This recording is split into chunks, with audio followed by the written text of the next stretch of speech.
31 তারিখ থেকে চান্সেস রয়েছে যে বেতে একটা হাই প্রেসার জোন হবে। আর অ্যাজ ইউজুয়াল যেটা মানে ওয়েদারের জন্য লাগে, ঝাড়খণ্ডের দিকে কিছু উইন্ড ডিসকন্টিনিউটি হবে।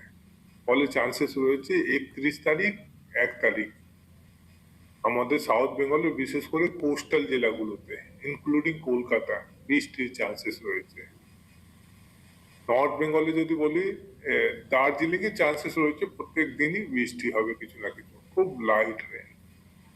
তবে 30 তারিখ থেকে চান্সেস রয়েছে যে দার্জিলিং সহ কালিম্পং, জলপাইগুড়ি, কুচবিহার, আলিপুরদুয়ারে কিন্তু বৃষ্টি হবে, লাইট রেন। আর তাপমাত্রা যদি বলি, যেহেতু নর্থ ওয়েস্টার্লি উইন্ড রয়েছে, আগামী 2 দিন তাপমাত্রা খুব একটা চেঞ্জ নাই। এই মুহূর্তে যেটা আমরা রাজ্যে দেখছি, বিশেষ করে সাউথ বেঙ্গলে নর্মাল থেকে কিন্তু 2-1 ডিগ্রি তাপমাত্রা নিচের দিকে চলছে। ফলে পশ্চিমের জেলাগুলোতে খুব ভালো ঠান্ডা থাকবে।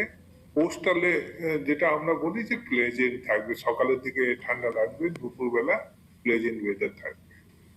এই কন্ডিশনটা কিন্তু 29 তারিখের পর আস্তে আস্তে চেঞ্জ হতে শুরু করবে, যেহেতু 29 তারিখের পর ইস্টার্লি উইন্ড আমাদের রিজনে আসবে, নর্থ ওয়েস্টার্লি দুর্বল হয়ে যাবে।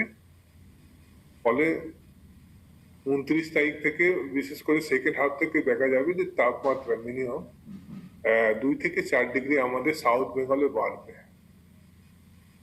নর্থ বেঙ্গলেও চান্সেস রয়েছে যে তাপমাত্রা 2 থেকে 3 ডিগ্রি বাড়বে। কুয়াশা সাউথ বেঙ্গলে খুব একটা নাই।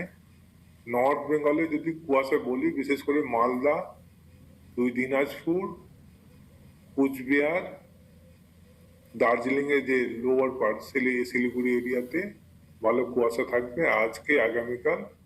সাউথ বেঙ্গলে কুয়াশা।